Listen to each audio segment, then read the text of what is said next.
Thanks for joining us. I'm Carolyn McKenzie. The holiday season can be a time to reflect on the year gone by. And here at Global News, when we remember 2018, there are a few stories we covered that stand out. Not only did they have an impact with you, our viewers, but they also made an impression on the journalists who brought you those stories. Some are headline grabbing that led our newscasts, others quieter ones that we will never forget. These are the stories we want to share with you now, brought to you by our local news anchors from across the country. We start with what was perhaps the biggest international story of the year, a royal wedding for the ages. Windsor Castle will be the venue for the fairy tale wedding. When we first walked into the set, I remember thinking, this is a really great office building. This is really great, but where's the set? And then we went up like a couple flights on the elevator and we walked out and I'm like, okay, this is a really great office building. Where's the set? And then you turn the corner and all of a sudden you had transformed this balcony into an amazing set. Welcome everybody, please say hello. The scale of this was enormous. From ET Canada. Welcome to Entertainment Tonight Canada, everybody. The morning show, Global National, dozens of radio and television hits across Canada. Redmond Shannon joins us live now from Windsor. Well, the mood is among so many people. More than 100,000 people who came here is pure joy. Oh, and we also had a 5.5-hour live special the day of the wedding. Harry, I give you this ring. As each day passed when we were in Windsor, you could feel the excitement building. More and more people were arriving into Windsor. Security was being ramped up, and the excitement in the city was palpable. You can see the crowd here who's very excited.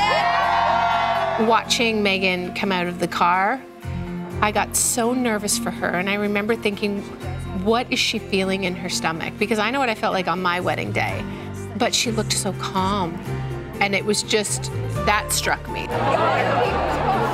The crowds were so big. A number of times I lost my cameraman. Thank goodness he would carry his camera atop of his head, and that's the only way I would find him in the crowds. With like 9 hours for 5-10 seconds, it's totally worth it. We were literally like screaming. We were like, Canada loves you! Ah! Yeah. She got some great pics where they looked right into the camera for her. So it's fabulous picture.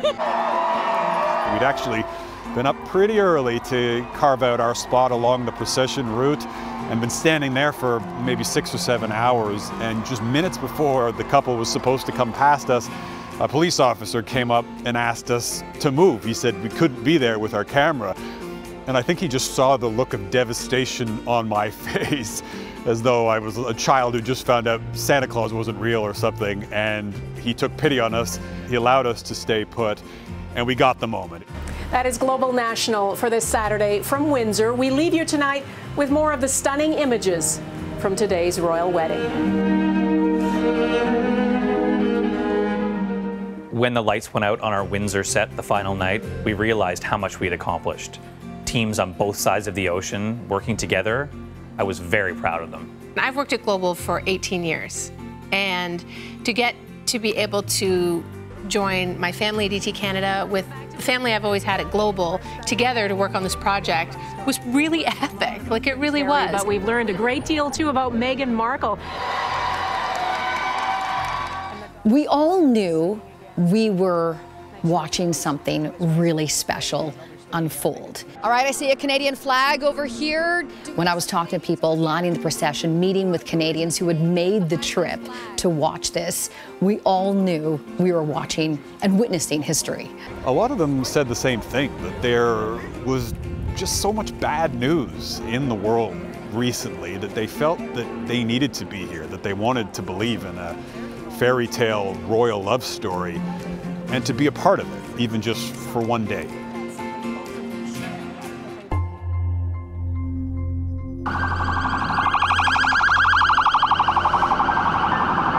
One woman said to me, it really hit me, she looked at me with tears in her eyes and she said, "This changes everything." Chaos and destruction on the streets of North Toronto. A van plows into a crowd of pedestrians on sidewalks near Yonge and Finch. Anybody in this path they were flying in the air. Unfortunately, we have 10 people that have succumbed to their injuries, and we have 15 that are in various hospitals across the city. These are not the kinds of things that we expect to happen in this city. We hope they don't happen anywhere in the world, but we especially don't expect them to happen in Toronto. When I arrived, there were ambulances everywhere. And the disturbing part of that scene was that there were victims everywhere. It began to change for me when Jeremy Cohn came on the show. Tell us where you are and what you see. Yeah, hey guys, I cover a lot of breaking news, and this is different. I rushed out, jumped in a cab, and just told the cab driver to drop me as close as possible to Yonge Street. I walked a few steps, and I saw chaos. I knew something was going on, but I was not prepared for what I was going to see next. I walked just a few steps, and right here, a body. This man who likely woke up this morning like the rest of us, thinking it's going to be a beautiful day to enjoy after the weather that we've had, and a man who will not see another day. It really clicked when we saw the first aerial footage come in, and just the enormity of the scene. To go from Finch all the way down to Shepherd, that is a large area. So as soon as you saw the chopper viz, it really started to say, okay, it appears intentional. We have under arrest Alex Manassian. That police officer, Ken Lamb, who now that video went viral, and it could have gone a lot of different ways, but it didn't. The suspect was not killed, and the suspect was arrested. It becomes a story about yourselves, as opposed to a story about someone in another place. It is a story about your immediate family, your immediate community. Yes, this was a horrible, dark day in our city, but it was also a day that we saw people coming together. Helping each other to make it through. Personally speaking, being at the memorial at Olive Square, it helped me come to terms with what happened. It was comforting to be with other residents, to hear their comments, to see their words written on pieces of Bristol board or in books. And I think through the strength of everybody in the city, we all helped each other.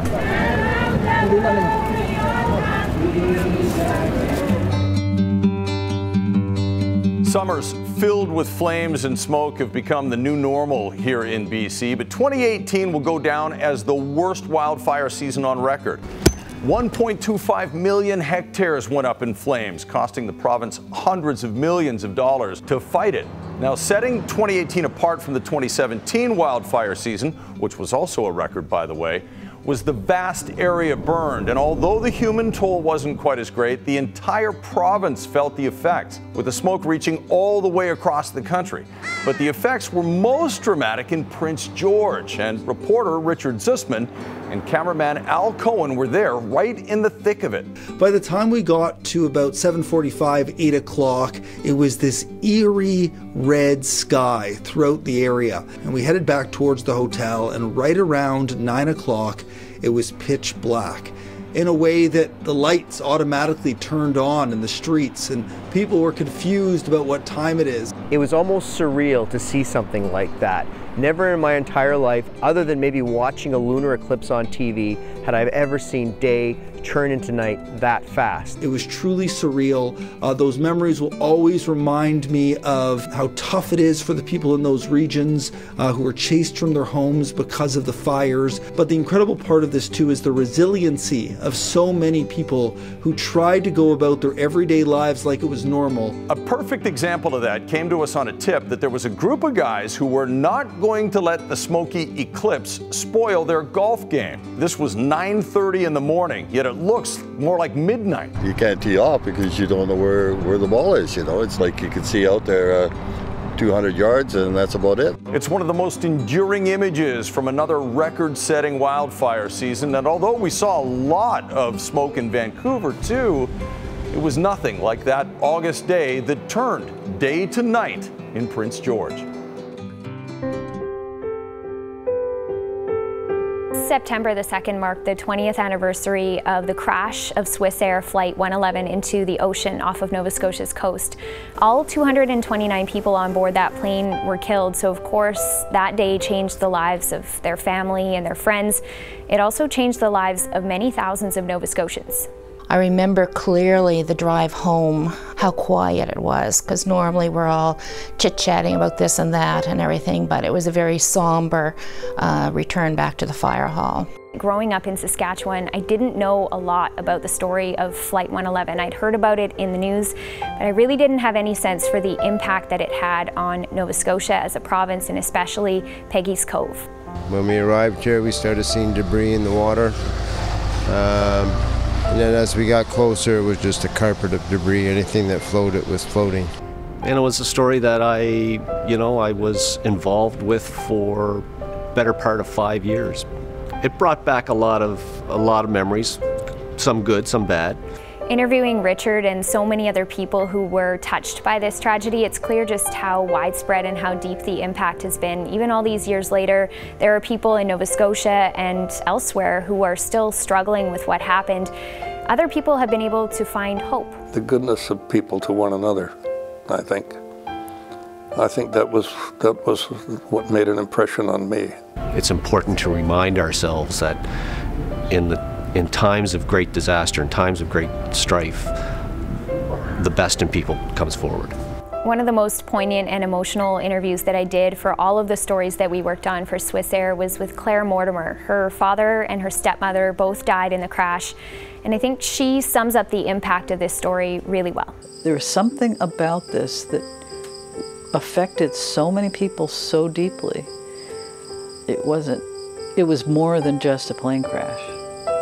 I don't know how else to put it.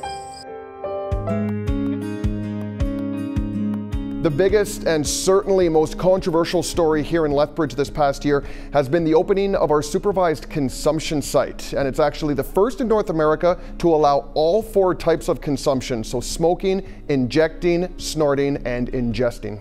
The site was billed as a place that would help prevent overdose deaths, reduce HIV and hepatitis C transmission rates, and help some clients pursue treatment options. And the numbers are staggering. Since opening on February 28th through the end of November, there were more than 109,000 visits to the site, with more than 1,100 overdoses reversed. The location was chosen to be away from residential areas, with promises that nearby businesses wouldn't be negatively impacted, but according to one nearby business owner, that wasn't the case. The amount of garbage, debris, they scare the customers, they scare my staff. The site put an increased focus on finding used needles, but it all came to a head after 12-year-old Elijah Saran was pricked by a discarded needle outside of this preschool back in May. It's like landmines lying around all over town. You gotta be careful where you step now. The family acknowledges there's no way to possibly know whether that needle came from the supervised consumption site.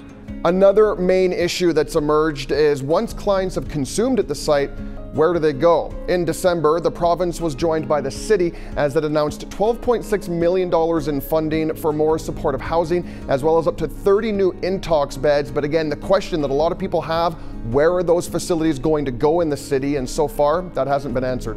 Not in my backyard or NIMBY is always going to be a challenge. These are very controlled facilities. They are up and running in other areas, and they have there are virtually no issues in neighborhoods where they've been located. Officials hope to announce the locations in early 2019 as the battle against the drug crisis continues in Lethbridge. For the owner of this place, there's going to be a time in the future where you have to go into a home, and I hope you pick a much better one than this. When a senior enters a retirement home, you expect it'll bring some peace of mind and security for the resident and the family. But that didn't happen for dozens of seniors at 2 retirement homes in Kingston this past year. We did a series of stories documenting allegations ranging from employee paychecks that were bouncing to fire safety concerns in the building and improper care of residents. Well, I've noticed that the staff was gradually disappearing. It's really tough to cover a story like this when you see the hurt and the uncertainty on people's faces, not knowing if their loved ones would have a place to call home. Both retirement homes, Fairfield Manor East and West, were eventually ordered closed, leaving about 80 seniors scrambling to find new accommodations on very short notice. It's been a nightmare, actually. Monday was the big move-out day, and it was complete chaos, and it was heartbreaking. People are in tears. This is the most appalling way to treat the most vulnerable citizens. You can imagine the turmoil that caused for families. I spoke with relatives who voiced anger, frustration, and fear over how this could have happened. There's no guarantee that this will exist in a week. It's just turned into a situation that should never be allowed in our country. This story took many twists and turns leading up to the closures. At one point, seniors had to rely on fast food when the cook apparently quit over a long weekend. Trying to hold someone accountable turned into an almost daily challenge for us. Excuse me, Mr. Crosby, we have some questions for you. We reached out to the owner for comment. He denies any wrongdoing. The owner, Mohammed Qazi, was elusive and evasive with us at every turn, refusing to answer our questions even when we confronted him in person. Honestly, I think he deserves a good smack upside the head. Everything's falling apart here. Stories like these, you know, we wish would have had a happy ending, but I think our coverage of this vulnerable segment of the population did give a voice to local families so they didn't have to suffer in silence. And we will continue to follow this story in 2019 to search for answers and accountability. This story was a bit of a risk because it's not something that had ever been done before in television news. We got a press release about an event called Bra Day, Breast Reconstruction Awareness Day, and inside this media invite was mention about something called a show and tell lounge. This is a private, intimate experience between two women who are walking the journey of breast cancer to firsthand see post-surgical results, what their body might look like after a mastectomy. With a double mastectomy, nobody ever asked me, how's your mental health in this? How are you feeling? And I cried, not because they hadn't asked me, but because I didn't think they asked anybody. And it's a huge thing to have your breasts cut off. Now, these women were complete strangers to one another, and we wanted this experience to be as real as it could be. That's where the challenge came in, shooting this in such a discreet way while still being able to capture this very vulnerable moment. So we chose this big open studio we have here at the news station. It allowed me to be in the shadows, to be behind the lights. I wanted to make this show and tell lounge as authentic as possible, to blend myself and the camera into the background. Really, I just wanted these women to forget that I was even there. I'm going to show you what I had done, which is a direct to implant. So I had my mastectomy done and had my implants placed all at the same time. And I'm grateful. I'm really grateful that she's done that because now it helps me. And then you feel like if I can help even just one person, then I want to be a part of this. And we also wanted to have another layer to this, to hear from those impacted that you don't often hear from, the husbands. Life kind of stops for a moment, no more than a moment. But yeah, it's a journey that once you're on it, there's no getting off. I wish that could have been me instead of her. Because how do I help her? You know, you gotta be the fixer. Yeah, you know, it's okay. It's okay. This story really had all the elements. It was about love, sacrifice, and a kind of generosity that made this story so unforgettable. A good story is supposed to have a hook. This one also has a cross and plenty of punch, because every day is Boxing Day for the Santoros, a family of fighters in Edmonton. Dad quit his job to coach and train his sons in his garage. Dad, Lino, was in the boxing business before, as a fighter, as a promoter, but he's back in business, in the alley, sort of, in his gym from 5 in the morning until 10 at night, working with members of the Edmonton Police Service and prison guards. I got the story idea from our movie reviewer, who also works out in Lino's garage. Pretty elite know how I do it because I'm one-on-one, so I'm making okay money. Like, we're doing okay. It's keeping us all alive. Lino has 4 sons, all boxers. His oldest 2 are exceptional, Carlito and Rafael. Both have turned pro. They are Lino's best boys and marquee men. My boys are awesome. Humble, polite, courteous. They don't trash talk anybody. Yes, The brothers have squared off during sparring. We were telling each other, yeah, we're going light as we're throwing these big bombs to each other, and everybody's just like, yo, stop, stop, stop. Dad jumps in the ring and everybody. And Mom jumped into the first time she ever came to the gym. She came to that. It was pretty bad. Yeah. And what goes on in the garage stays in the garage. Nothing gets carried on into the house after hours. Yeah, that's it. As soon as you leave here, that's it. How do you get along with your neighbors? The neighbors love us. We're like security for the neighbors. You know? Don't need to call the cops, just go see the boxers down the street. Lino and I have formed a friendship since the day we shot this story. Have you ever seen kids in a garage boxing? No, I haven't. I love this story. I'm not too sure about the coach, though. The coach is kind of quiet. He wants to train my son, a defenseman in the Western Hockey League, who's trying to return from a serious health setback. I know he'll be in good hands with Lino and the boys in the garage. We come from the back alley and we fight. That's it. We hope you enjoyed our stories, and we look forward to bringing you many more in 2019.